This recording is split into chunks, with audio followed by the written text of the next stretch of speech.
पंजाब में 20 फरवरी को चुनाव होना है और चुनाव से पहले हम ये जानने की कोशिश कर रहे हैं कि इस बार पंजाब में कौन से बड़े मुद्दे हैं और किन मुद्दों को ध्यान में रखकर यहाँ की जनता इस बार अपनी सरकार चुनने जा रही है। लेकिन मुद्दों की अगर बात करनी है और मुद्दों को समझना है तो चाय की दुकान से बेहतर कोई जगह नहीं हो सकती, क्योंकि सुबह का वक्त है और सुबह के वक्त इस चाय की दुकान के बाहर जो लोग बैठे हैं वो आपस में राजनीतिक पार्टियों की ही चर्चा कर रहे हैं, क्योंकि चुनावी मौसम है और इस बार मुद्दों पर ही चुनाव लड़ा जाना चाहिए। ये यहाँ के लोगों की राय है। कुछ लोगों से बात भी कर लेते हैं और समझने की कोशिश करते हैं कि वो इस समय किसको सबसे बड़ा मुद्दा मानते हैं। सर, इस बार चुनाव में क्या आपको लगता है कि पंजाब में सबसे बड़ा मुद्दा होगा और आप उसको ध्यान में रखकर वोट दें? मेरे हिसाब से तो ये बेरोजगार सबसे बड़ा मुद्दा है पंजाब में।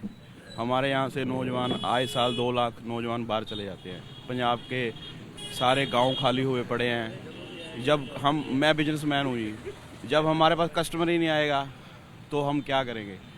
जब 2 लाख बंदा आए साल बाहर चला जाएगा, यहाँ पे कोई कस्टमर नहीं रहेगा, बेरोजगारी है, किसी के पास पैसा नहीं होता है, तो फिर बिजनेस पे भी असर पड़ता है, सभी चीज़ों पे असर पड़ता है। मतलब जो एक तरीके से ब्रेन ड्रेन हो रहा है पंजाब में, वो सबसे बड़ी समस्या आपको लगती है? सबसे बड़ी समस्या है ये। तो और भी लोगों से जान लेते हैं, समझ लेते हैं कि उनका क्या कहना है। सर, आपको क्या लगता है इस बार चुनाव में क्या सबसे बड़ा मुद्दा होने जा रहा है? सर, मुद्दे की तो बात ही नहीं कर। एक्चुअली ना, मुद्दा तो सबको पता ही होता है ना। आपने भी क्वेश्चन किया ना, आपको भी पता है ना, मोर देन एक से क्वेश्चन सबके साथ आएंगे। मैं तो अपनी बात रखना चाहता हूँ ना, किसी मुद्दे की नहीं है ना, किसी पार्टी की बात नहीं करते। अगर मैं एमएलए हूँ, बन जाऊँ, तो नेक्स्ट 5 साल के बाद मैं किसी के पास वोट मांगने नहीं जाऊँगा ना। मैं लोगों को कहूँगा मेरे साथ चलो।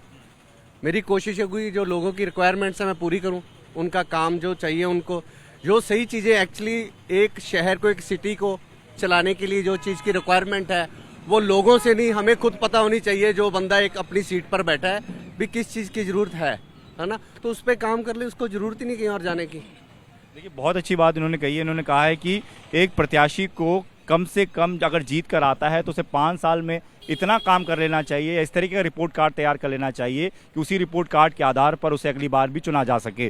सर, आपको क्या लगता है कि कौन सा मुद्दा इस बार हावी है पंजाब में? सर, एक तो शिक्षा का मुद्दा बहुत हावी है और एक नशे का, और एक जो हेल्थ डेवलपमेंट जो है उसका बहुत बुरा हाल है। यहाँ पे कोई ध्यान नहीं है। तो शिक्षा का जो बच्चों का लेवल है वो बहुत ही डाउन हो चुका है लॉकडाउन के दौरान। ये बात है। बस बेरोजगारी भी आपको लगता है मुद्दा होगा? वो तो अहम मुद्दा है ही सर, उस पर तो बिल्कुल कोई ध्यान ही नहीं दिया जा रहा। हमारे पिछली जो सरकार है उन्होंने कह दिया था कि हमने 30,000 मुलाजिम जो है पक्के किए हैं, बट किया कुछ भी नहीं है।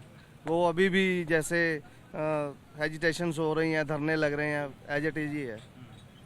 और नशे को लेकर आपको क्या लगता है कि इस पर भी बात होनी चाहिए, इस पर भी अगर सरकार बनकर आती है तो उसको काम करना चाहिए? नशे पर खाली बातें ही होती हैं, उस पर एक्शन कुछ नहीं होता मेरे हिसाब से। अगर होता तो पहले से ज़्यादा नहीं होता नशा। तो और भी लोग हैं, उनसे समझ लेते हैं। सर, कौन सा बड़ा मुद्दा है इस बार पंजाब चुनाव में? सर देखिए, मेरे हिसाब से मैं ये समझता हूँ कि पंजाब की डेवलपमेंट होनी बहुत ज़रूरी है। देखो, बिजनेस डेवलप होंगे, इंडस्ट्री लगेंगी, तो जो लोग बाहर जा रहे हैं, आजकल की जो नौजवान पीढ़ी है, सबको ये हो रहा है कि मैं पंजाब छोड़ के जाऊँ, अदर कंट्रीज़ में सेटल होने जा रहे हैं। अगर यहाँ पे प्रॉपर इंडस्ट्री लगेंगी, बिजनेस के रोज़गार आएंगे, तो लोगों को अपनी फैमिली के साथ, अपने परिवार के साथ जुड़ने का मौका मिलेगा।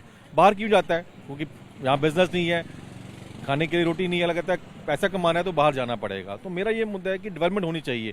हम बात तो बड़ी बड़ी कंट्रीज करते हैं, लेकिन पंजाब में ऐसा कोई इंडस्ट्री नहीं है। जो भी है वो भी बाहर जा रही है, शिफ्ट हो रही है, अदर स्टेट्स में शिफ्ट हो रही है। तो मेरा ये मेन मुद्दा है डेवलपमेंट का। इंडस्ट्री लगनी चाहिए, ग्रोथ होनी चाहिए, ताकि जो पंजाब के लोग हैं वो पंजाब में रहें, अपने घर परिवार के साथ रहें, ताकि एक खुशहाल पंजाब बन सके। और अगर ये मुद्दा और भी है, देखो, अगर लोगों को रोजगार मिलेगा तो लोग जो ये गलत संगत में जाते हैं, लोग नशे में चले जाते हैं या और कहीं अपने गलत कामों में पड़ जाते हैं, अगर किसी के पास रोजगार होगा, क्योंकि उनको जो अपना मेन टाइम है वो अपने बिजनेस में, अपने जॉब में लगाएंगे, तो वो गलत संगत से भी, नशे से भी उसमें कुछ ना कुछ असर पड़ेगा। सब बड़ी बात है कि अगर इंडस्ट्री होगी, काम होगा, तो बेरोजगारी खत्म होगी, और बेरोजगारी खत्म होगी तो लोग जो बाहर जाते हैं, जो ब्रेन ड्रेन देखने को मिलता है पंजाब में, वो शायद कम हो जाएगा। और भी लोग हैं, उनसे जान लेते हैं। सर, चाय पी रहे हैं, इस बार क्या लगता है मुद्दा? अच्छा, आप बताइए सर, चाय की चुस्की के साथ साथ राजनीति की बातें हो रही है?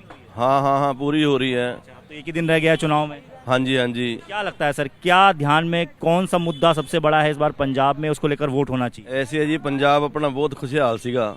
ਇਹ ਪੰਜਾਬ ਸਾਰਾ ਨਸ਼ਿਆਂ ਨੇ ਖਤਮ ਕਰਤਾ ਜੀ। ਇਹ ਨਸ਼ੇ ਸਾਰੇ ਜਿਹੜੇ ਮੰਨ ਲਓ ਸਰਕਾਰਾਂ ਹੀ ਕਰਾ ਰਹੀਆਂ, ਸਰਕਾਰ ਤੋਂ ਬਿਨਾ ਕੁਝ ਨਹੀਂ ਹੁੰਦਾ ਇੱਥੇ। ਠੀਕ ਹੈ, ਇਹ ਸਰਕਾਰ ਅੱਛੀ ਆਊਗੀ ਤਾਂ ਫੇਰ ਹੀ ਪੰਜਾਬ ਦਾ ਹਾਲ ਅੱਛਾ ਹੋਊਗਾ, ਨਹੀਂ ਤਾਂ ਬਹੁਤ ਮੌਤਾਂ ਹੋ ਰਹੀਆਂ। ਲੋਕ ਨਸ਼ਾ ਕਰ ਕਰਕੇ ਅੱਛੇ ਬੱਚੇ ਜਿਹੜੇ ਕਿਸੇ ਦਾ 15 ਸਾਲ ਦਾ, ਕਿਸੇ ਦਾ 18 ਸਾਲ ਦਾ ਬੱਚਾ, ਸਾਰੇ ਵਿਚਾਰੇ ਮਰੀ ਜਾਂਦੇ ਆ। ਇੱਕ ਨਾਲ ਹੀ ਅਸੀਂ ਜਾ ਕੇ ਆਏ, ਪਿੰਡਾਂ ਪੁੱਛ ਕੇ ਆਏ ਆ, ਉਹਨੇ 13 ਬੱਚੇ ਮਰ ਗਏ ਪਿੰਡ 'ਚ, 13 ਸਿਰਫ ਨਸ਼ੇ ਦੇ ਕਾਰਨ, ਹੋਰ ਕੋਈ ਕਾਰਨ ਨਹੀਂ। ਇਹ ਨਸ਼ਾ ਸਰਕਾਰ ਚਲਾ ਰਹੀ ਹੈ। ਸਰਕਾਰ ਨਾ ਚਾਹਵੇ ਤਾਂ ਮੈਂ ਤਾਂ ਕੋਈ ਖਾਂਸੀ ਦੀ ਦਵਾਈ ਵੀ ਨਹੀਂ ਮਿਲ ਸਕਦੀਗੀ। ਠੀਕ ਹੈ ਨਾ, ਸਾਰਾ ਇਹ ਸਰਕਾਰ ਦਾ ਸਿਸਟਮ ਹੈ। ਜਦ ਤੱਕ ਸਰਕਾਰ ਅੱਛੀ ਨਹੀਂ ਆਏਗੀ ਤਾਂ ਪੰਜਾਬ खुशहाल नहीं होगा। ये सारे खत्म करने तुरे हुए पंजाब नू। तो पंजाब के अलग अलग मुद्दों पर हमने ये समझने की कोशिश की कि इस बार जनता का मूड क्या है, वो क्या चाहती है कि किस मुद्दे पर जो सरकार आए वो काम करे। बेरोजगारी सबसे बड़ा मुद्दा निकल कर आ रहा है और दूसरा नशे का मुद्दा जो हर बार पंजाब चुनाव में एक बड़ा मुद्दा रहता है। लेकिन फिलहाल सभी को उम्मीद है कि 20 फरवरी को वोटिंग होनी है, इन्हीं मुद्दों के साथ वोटिंग हो और जो 10 मार्च को सरकार बनकर आए वो सरकार इन मुद्दों पर काम भी करे। कैमरामैन राजेंद्र सिंह के साथ दीपक सिंह रावत, एबीपी न्यूज़, बठिंडा, पंजाब।